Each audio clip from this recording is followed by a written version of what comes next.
Rodolphe Jacotin siège depuis 15 ans au conseil d'administration de l'Aupivoix en qualité d'administrateur désigné par les locataires.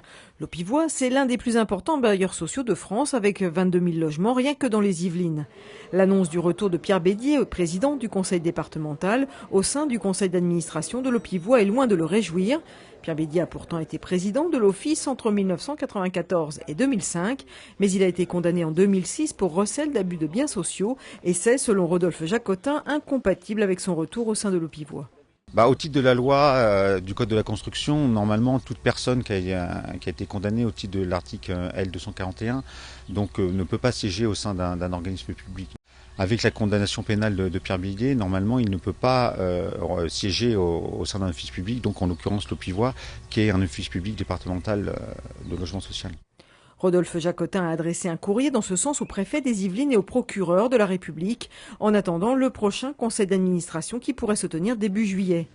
Du côté du conseil départemental, la réponse est venue de Carl Olive, conseiller départemental, président du groupe Ensemble pour les Yvelines.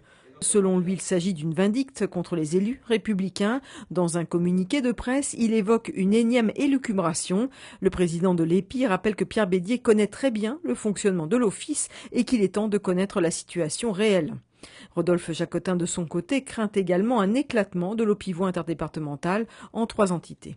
Nous, ce qui nous inquiète en tant qu'administrateurs, c'est la volonté de Pierre Bédier de départementaliser l'office, alors que ce bailleur a plutôt vocation, maintenant à l'échelle du Grand Paris et à l'échelle des régions, d'être un office régional. Donc une régionalisation sera beaucoup plus pertinente qu'une départementalisation. À travers les propos de Pierre Bédier dans la presse et cette volonté de départementaliser, il y a plein d'autres choses qui jouent. C'est 1000 salariés, qu'est-ce qu'on va faire de ces salariés, comment va être dispatché les logements dans le cadre de cette départementalisation.